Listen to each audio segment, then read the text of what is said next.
Y estamos de vuelta ya aquí en nuestro estudio de TV5 Noticias y con dos importantes invitados. Nos acompaña hoy día Eduardo Seguel y Javiera Lamas. Ambos son psicólogos del CESPAM y del Departamento de Salud Municipal. ¿Cómo están? Bien, muy bien, gracias. muchas gracias por la invitación. Partamos de inmediato. Eduardo.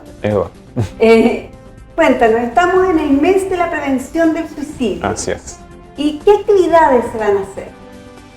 Como CESFAM estamos planificando algunas actividades que incluyen esta, ¿cierto? Desde la difusión. Estamos en contacto también con otros diarios de la comuna para poder plantear esto de la difusión, ¿cierto? Y la importancia que es hablar de este tema para la prevención. Además, dentro del CESFAM estamos haciendo una actividad que probablemente empiece esta semana, donde vamos a poner un muro, donde cada persona que asista al CESFAM pueda dejar su mensaje de aliento, de ayuda, ¿cierto? A personas que quizás no la están pasando tan bien ahora. Javiera, nosotros como sociedad no hablamos del suicidio. ¿Por qué nos pasa eso? ¿Es un respeto al tema de la muerte? Porque de la muerte también hablamos poco. ¿O nos pasa algo más con el suicidio específicamente? Sí, el tema del suicidio, justamente uno de los factores de riesgo y que no ayudan a la prevención, tiene que ver con el tabú.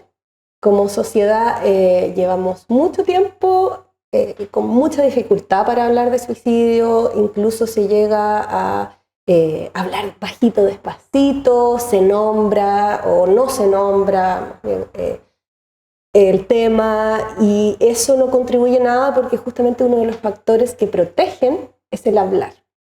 Estamos en una sociedad en la que vamos avanzando cada vez más hacia la desestigmatización de la salud mental, de todos los temas que tienen que ver con salud mental, y justamente el hablarlos, el poder darnos cuenta de que todos tenemos salud mental, de que todos de alguna forma podemos padecer alguna patología de salud mental o podemos tener una crisis emocional.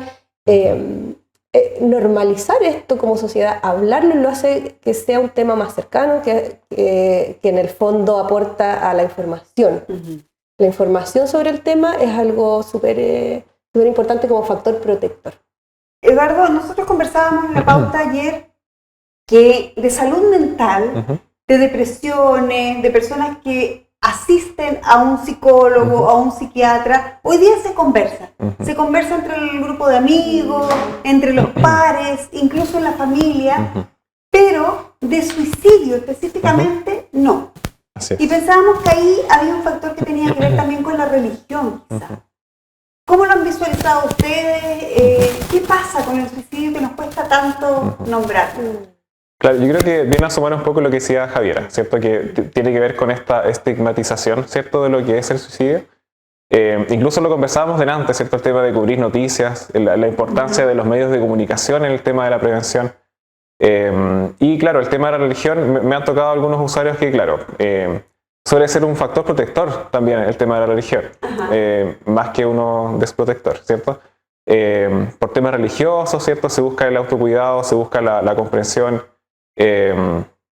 Y es un tema que a nivel familiar también puede ser poco hablado, por un tema de las diferencias quizás de generaciones, ¿cierto? Nuestros padres a lo mejor suelen hablar menos de estos temas, quizás padres un poco más jóvenes suelen hablarlo un poco más, por este cambio también de paradigma que hay en relación a este tabú que decía Javiera de la salud mental. Ahora, es mucho más protector hablar de suicidio, ¿cierto? Comentar que a lo mejor puede que alguien de nuestra familia o alguien cercano a nosotros tenga algún problema de salud mental, ir normalizando las patologías de salud mental, ¿cierto? Que no son patologías que sean menos comunes o más raras, ¿cierto? Que no sé, un control cardiovascular, por ejemplo, ¿cierto? El tema de los fármacos.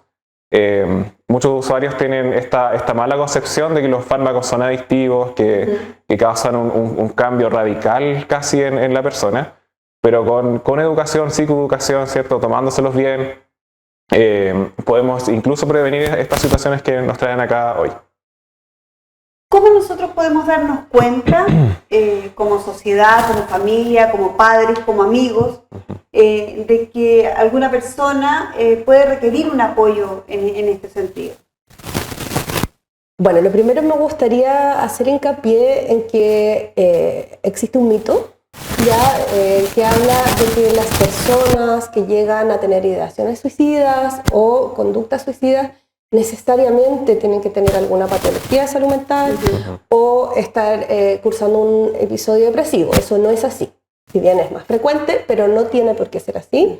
Cualquier persona en el fondo se sabe que cualquier crisis vital importante que remece a la persona, a la identidad de la persona, su ámbito emocional, uno va buscando distintos mecanismos para solucionar los problemas o para hacer frente a esa situación.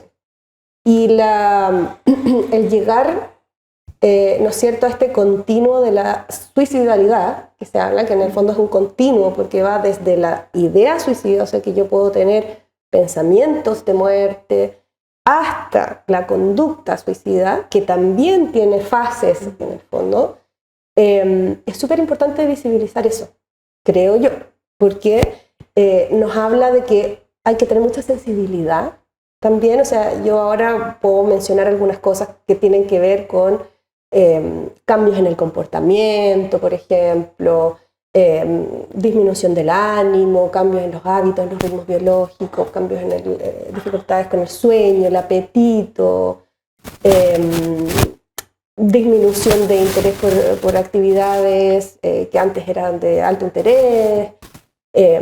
Pero al final, yo creo que lo importante es quedarse con que todo el tema del suicidio tiene que ver con dolor, con sufrimiento y con desesperanza. Y esta desesperanza tiene que ver con este continuo que yo decía, en el cual yo me enfrenté a crisis emocionales muy importantes, las cuales intenté resolver, con otras estrategias que no me resultaron, con mecanismos adaptativos en el fondo que no me resultaron. Entonces llego ya a este punto de no encontrar otra salida y empiezo sin quererlo en el fondo con estos pensamientos o ya avanzando en este continuo con acción.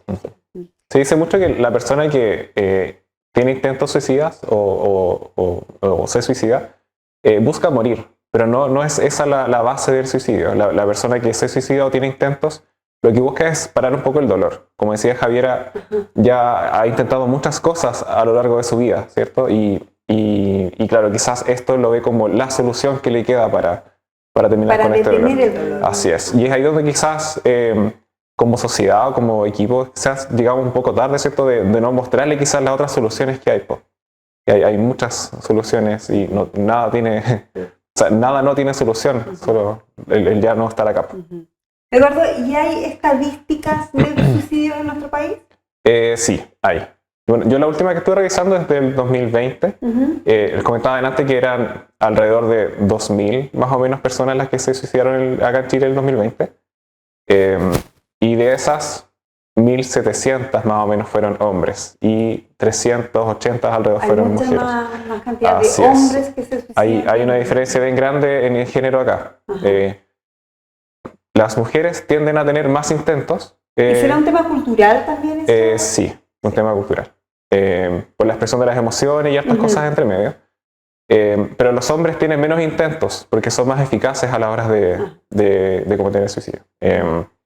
Las mujeres tienden a usar métodos menos violentos que los hombres. Los hombres tienden a usar métodos más violentos que suelen ser más efectivos. Exacto. Sí, disculpa, me gustaría complementar eso también con incorporando las disidencias y la diversidad sexual, de género, sí. Porque también ahí hay mayor prevalencia, sí, por supuesto. Sí. Porque hay mayor sufrimiento por todo el tema cultural. De hecho, está dentro de las poblaciones de alto riesgo, junto con la población adolescente y las personas mayores. En ese sentido, Eduardo, tú nos enviaste algunas estadísticas de una encuesta que ustedes hicieron en algunos colegios de la comuna de Pucón. Sí. Y a mí me llamaba mucho la atención que un porcentaje altísimo está catalogado como en riesgo. Así es.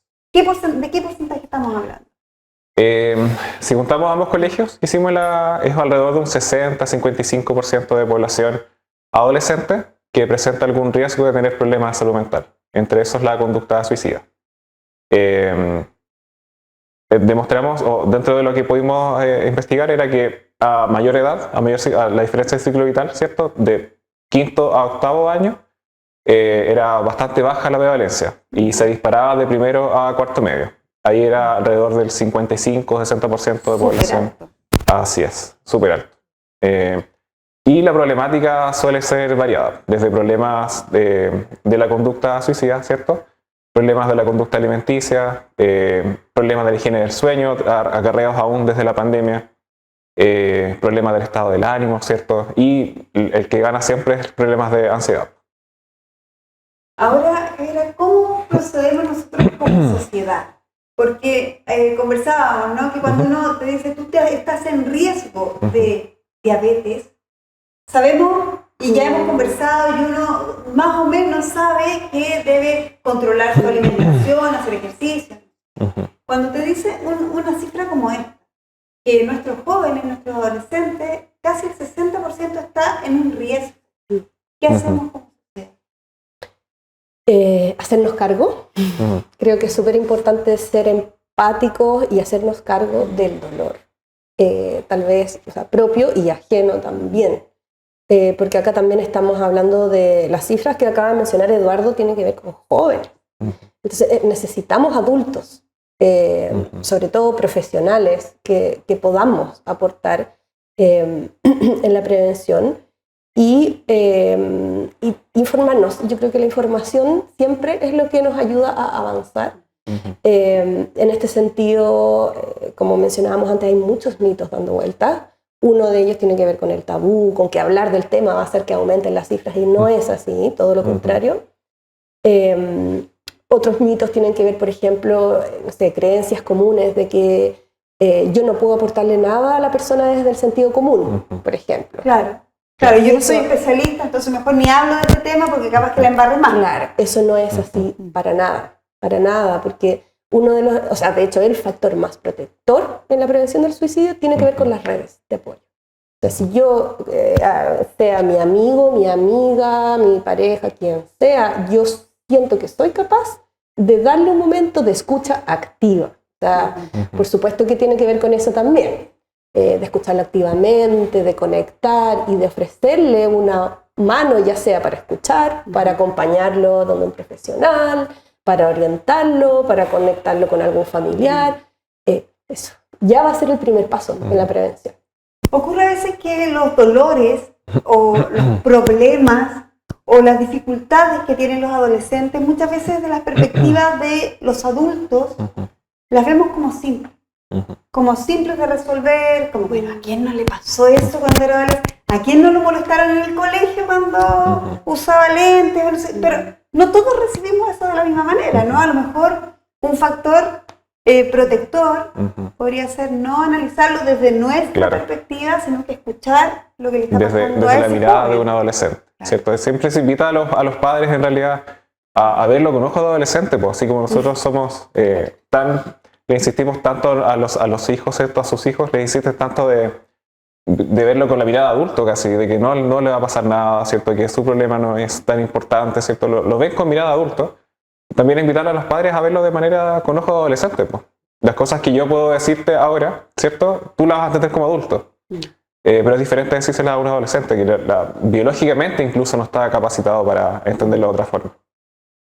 Que es un tremendo desafío. Un tremendo desafío para los adultos, porque de alguna manera tú crees que los problemas van a pasar, porque pasan, porque cuando crees que vas a entender, pero a lo mejor ese tiempo no se da. No. Entonces, un tremendo desafío para los adultos. Y estar atento a las señales de alerta también. ¿Cuáles son esas señales de alerta? Ya, las que mencionaba Javiera, ¿cierto? La de aislamiento social es una. En el caso de los adolescentes, la baja de las notas, baja rendimiento académico, el pasar más tiempo solo. En caso de los adultos es la disminución de la asistencia al trabajo, puede ser una, ¿cierto? La disminución de la productividad. Alguna acción de despedida, una carta, por supuesto, eso ya son alertas rojas. Son alertas rojas. Pero en el fondo también es importante destacar las alertas previas. Claro. Pero qué difícil hoy día, yo me estoy poniendo muchos casos, pero es difícil para los padres, por ejemplo, cuando hoy día tú ves un joven que se ha ido un poco hacia adentro, que no sociabilice tanto como antes, pero te dicen, no, pero es que aquí están mis amigos, están en mi computador, déjame, si yo, no es que me hagan falta amigos, están aquí, me conecto todo el día con ellos, y te dan como tranquilidades en situaciones que para uno como adulto no son tan normales o cotidianas, pero que ellos te las normalizan. Sí, ¿sabes qué? Respecto a eso, me da muchas ganas de decirte que ante la duda, mejor consultar con un profesional. Perfecto. O sea, porque estos son temas que, claro, y de repente tienen que ver con sensibilidades más que hechos tan concretos, ¿no? No todos tenemos las herramientas. O sea, esto que hablábamos de que el amigo escucha activamente sirve mucho, pero por supuesto que si ya estamos en un nivel de riesgo, hay que consultar con un profesional. Imagínate, tenemos este 60% de alumnos de estos colegios, ¿cierto?, que están con este riesgo, y la mayoría son todos amigos entre ellos. O sea, son actitudes que igual se van normalizando, se van potenciando, ¿cierto?, que son, se van complejizando aún más. ¿La pandemia influyó también en este como sentimiento pesimista de la sociedad? Sí. Delante conversábamos el encierro, ¿cierto?, las rutinas nuevas. Probablemente los chicos antes se acostaban, no sé, a las 3, 4 de la mañana, ¿cierto? Después, si querían, se conectaban a clase o no. Y los papás soltamos las riendas ahí también un poco, porque era como que no había que exigir tanto, estábamos tan presionados de otras cosas. Te daban guías para responder y ya las hacías cuando querías. No tenías una estructura, ¿cierto? Este choque de volver al colegio con tantos compañeros, con tantos olores diferentes, tanto ruido diferente, es un cambio que hasta el día de hoy se ve. Delante comentábamos un chico que estaba en séptimo, después de la pandemia apareció en primero o segundo medio, ¿cierto? Y cómo lo llevamos a esa transición fue lo que quizás nos trae todos estos problemas que tenemos en los colegios actualmente también. Porque ahí no es solo un crecimiento físico, sino que también un tema social, un aprendizaje social que lo dejamos guardado. Y que tiene que ver, siento yo, con un cambio de paradigma también, en el cual los adultos nos vemos muy desafiados a también validar, priorizar y aprender, si es que no tenemos las herramientas, sobre inteligencia emocional, sobre la importancia del desarrollo social, el desarrollo psicosexual, el desarrollo emocional, que son temas que a veces no todo el mundo maneja, depende mucho también de la historia que uno trae consigo, de lo que uno aprendió en su propia infancia. Entonces, ante todas esas dudas, ante todas esas problemáticas que puedan generar crisis, que puedan desencadenar dificultades, consultar. Para eso hay profesionales. Supongamos que nos están mirando adultos hoy día a través de su pantalla de televisión y dicen, ok, yo quiero aprender, no sé lo que me están hablando, no sé, la psicóloga habla de habilidades emocionales, ¿qué es eso? Yo he vivido toda mi vida así, me enseñaron así, si uno se portaba mal te castigaban, si no, ¿de qué me están hablando? Pero quiero aprender, quiero entender. ¿Qué puede hacer esa persona? ¿A dónde se puede dirigir? Se puede dirigir a psicólogos. En el consultorio, en distintos programas. La página del gobierno tiene bastantes cursos también de parentalidad positiva. ¿Qué página? ¿Sabemos, no? ¿O la podemos buscar ahí en...? Es que la página del gobierno... Es que hay hartas, así como de competencias parentales, de parentalidad positiva, hay muchísimas. Perfecto. Por ejemplo, acá en Pucón, hace un par de meses atrás, Javiera hizo una jornada de mi mejor versión. Mi mejor versión como madre y mi mejor versión como padre, que van a volver ahora, la famosa volver a hacer desde el programa. Eso es súper interesante, porque también ahí te da esas herramientas. Hay talleres que se pueden participar, las páginas de Chile Crece Contigo, del gobierno. Y bueno, ya que estamos hablando de páginas, creo que es súper importante que también hay hartos medios que nos pueden ayudar en la prevención del suicidio. O sea, ahora desde el gobierno de Santiago se lanzó la campaña Quédate, y hay una línea que es la 4141, que se puede llamar, hay profesionales. Hay 1515 también. 1515, se puede chatear también. Hay un chat, el Hablemos de Todo, también es un chat que está disponible 24/7, si no me equivoco. Hablemos de Todo. Está la Fundación Todo Mejora, que tiene que ver más que nada con la diversidad y las disidencias sexuales. También está la página de la Fundación José Ignacio, en la página de la Fundación Cathy Summer, que también ofrece apoyo a través de vía telefónica. Entonces hay hartos medios dando vueltas. Ya, no están solos, la gente que tenga estas dudas, que se sienta muy apremiado también, con dolor, puede recurrir. puede recurrir. Yo creo que lo importante es, como hablábamos, prevenir, anticiparnos. O sea, cuando empiezo a ver algunas señales que ya me alarman, no esperar hasta llegar a la luz roja. Y ahí yo puedo consultar, y puedo consultar en consultorio, en programas, puedo pedir apoyo, que me orienten desde la municipalidad, y ahí lo orientarán a donde corresponde. Y si ya estoy en una situación crítica, puedo recurrir al hospital de Pucón. O después de las 5 de la tarde, entre 5 y 8, puedo ir a SAPU, a urgencia en CESFAM. ¿El CESFAM de Pucón cuenta en horario de extensión 8 a 5? No. De 5 a 8. Una dupla psicosocial. Psicólogo y asistente social, que es de atención en crisis. Si alguien va con estos pensamientos, ¿cierto?, no los puede controlar, puede asistir ahí. También si tiene alguna crisis de ansiedad, alguna crisis de pánico. Si ya presenta una intención clara de cometerse algún acto de lesión, lo ideal ahí es irse al hospital de urgencias, de acá de Pucón, a urgencias. ¿Ya? Cuando es riesgo vital, siempre es urgencias de Pucón. El hospital. Así es. Claro. Impecable. Muchas gracias por haber venido hoy día a conversar este tema con nosotros, un tema que también los medios de comunicación no abordamos. También hacemos el mea culpa en eso, porque quizá por un falso o encubierto respeto a las familias, uno deja de hacer la labor que como medio de comunicación también tenemos que hacer.